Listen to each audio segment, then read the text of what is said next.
Assalamualaikum warahmatullahi wabarakatuh. Salam sejahtera untuk kita semua.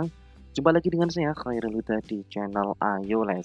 Pada kesempatan kali ini kita akan melanjutkan pembahasan untuk penilaian tengah semester untuk semester genap jenjang SD MI bisa dipakai di seluruh Indonesia.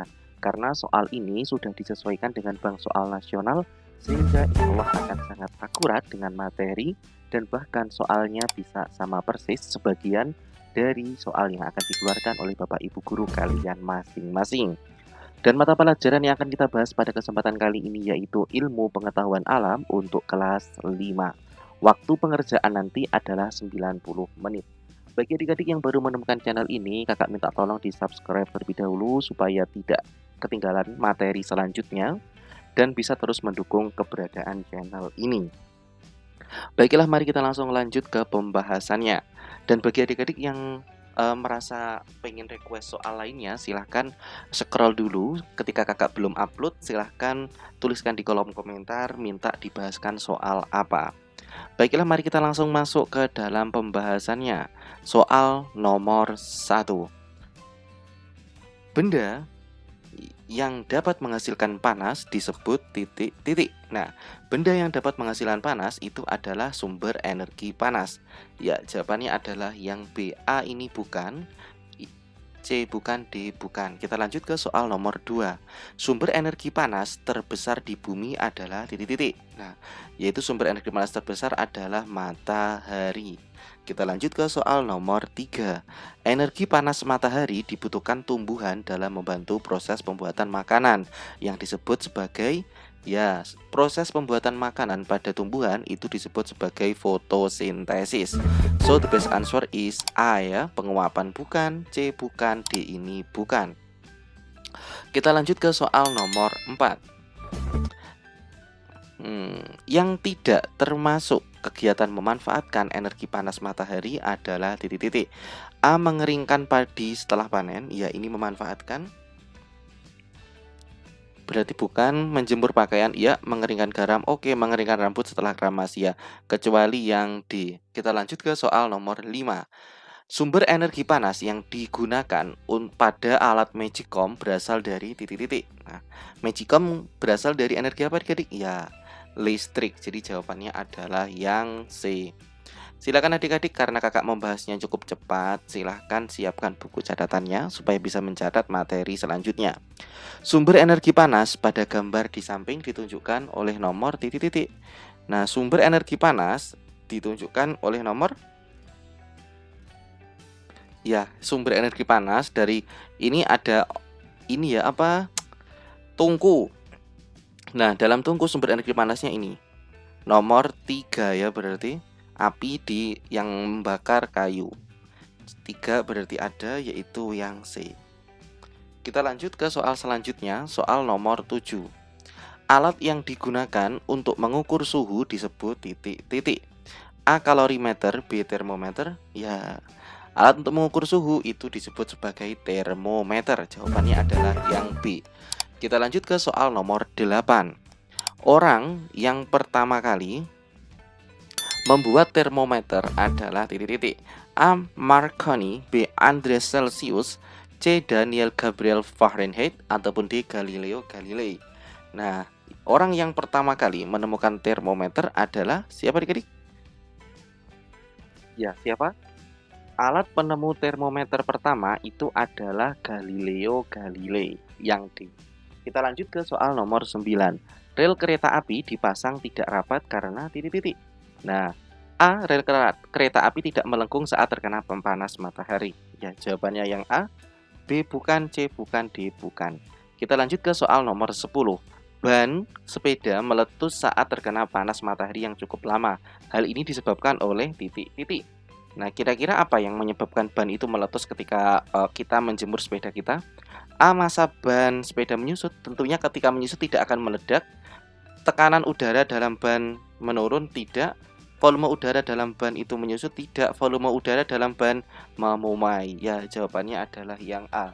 Salah satu akibat dari pemanasan itu adalah pemuaian. Jadi udaranya itu memuai sehingga volume di dalam ban itu volume udaranya semakin membesar dan mengakibatkan terjadi letusan. Kita lanjut ke soal nomor 11. Gelas kaca yang baru dicuci tiba-tiba pecah setelah diisi air mendidih. Hal ini dikarenakan titik-titik. A. Air lebih cepat memuai daripada gelas, bukan. B. Air dalam gelas menimbulkan tekanan, tidak. Udara dalam gelas memuai, tidak. Gelas mengalami pemuaian tidak merata. Ya, jawabannya adalah yang D.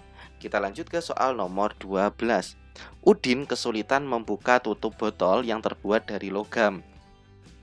Dia mencelupkan tutup botol tersebut pada air panas. Hal ini dilakukan agar A. Tutup botol memuai lebih cepat sehingga mudah dibuka. Ya, jawabannya adalah yang A. Jadi tutup botol itu ketika dicelup air panas maka dia akan longgar, akan membesar. Sehingga ketika longgar maka akan mudah untuk dilepas. Kita lanjut ke soal nomor 13. Kabel listrik yang ada di pinggir jalan sengaja dipasang kendur. Hal ini bertujuan agar titik-titik. A. Tidak putus waktu memuai. Kalau memuai justru semakin panjang. B. Tidak putus waktu menyusut di malam hari. Ya, jawabannya adalah yang B. Jadi kabel listrik itu kalau siang itu cenderung longgar, semakin longgar, tapi kalau malam akan menyusut, semakin pendek. Kita lanjut ke soal nomor 14. Perpindahan panas, di mana zat perantaranya tidak ikut berpindah disebut titik-titik. A. Konveksi. B. Konduksi. Ya, jawabannya adalah konduksi. Tapi kalau zat perantaranya itu ikut berpindah, itu disebut sebagai konveksi. Contohnya ketika ada uap panas, ketika teman-teman memasak air ya, itu adalah konveksi. Kalau radiasi itu sama dengan pancaran. Kita lanjut ke soal selanjutnya, soal nomor 15. Berjemur di pagi hari sehingga badan terasa hangat merupakan contoh perpindahan panas secara titik-titik. Nah, berjemur di pagi hari supaya terasa panas itu merupakan contoh penerapan perpindahan panas melalui ataupun menggunakan skema ya radiasi. Jawabannya adalah yang C. Pancaran kurang tepat ya, kita pakai istilah yang familiar yaitu radiasi. Soal nomor 16. Ibu merebus air di panci sampai mendidih merupakan contoh perpindahan panas secara titik-titik. Nah, yaitu secara konveksi ketika ada uapnya ya yang panas. Kita lanjut ke soal nomor 17. Benda yang dapat menghantarkan panas dengan baik disebut A. Semikonduktor, B. Isolator, C. Konduktor. Ya, yaitu yang C. Kita lanjut ke soal nomor 18. Yang termasuk benda bersifat isolator adalah titik-titik. A. Karet. Wajan itu dari besi, berarti dia konduktor. Panci dari besi, konduktor. Cerek itu adalah cangkir yang digunakan untuk merebus air ya, yang biasa untuk teh. Nah, berarti yang paling tepat adalah A. Karet. Maka dari itu teflon dan lain sebagainya pegangannya selalu dilapisi karet supaya aman dan tidak panas ketika dipegang. Kita lanjut ke soal selanjutnya, soal nomor 19. Perhatikan bahan-bahan berikut. Bahan yang bersifat konduktor ditunjukkan oleh nomor. Nah, konduktor itu berarti stainless, aluminium, kuningan 1, 3, dan 5. Apakah ada? Ya, jawabannya yang D. Kita lanjut ke soal nomor 20. Yang tidak termasuk sifat-sifat benda cair adalah titik-titik. Nah, yang bukan sifat benda cair yaitu tidak dapat berubah bentuk ya, kecuali yang B, karena benda cair itu selalu berubah bentuk, permukaannya selalu datar, mengalir dari tempat tinggi ke tempat yang rendah. Baiklah adik-adik, terima kasih telah menyimak video part pertama. Ini kakak buat 2 part ya. Part pertama dari soal nomor 1 sampai soal nomor 20, dilanjutkan untuk part selanjutnya itu sampai akhir. Nah, silakan klik saja di kolom deskripsi, kakak akan sematkan linknya. Atau silahkan masuk aja ke playlist, di situ sudah kakak siapkan full lengkap pembahasannya. Baiklah, sekian, terima kasih. Kita telah berjumpa pada kesempatan kali ini. Ada kurang lebihnya kakak mohon maaf. Kakak akhiri, wassalamualaikum warahmatullahi wabarakatuh.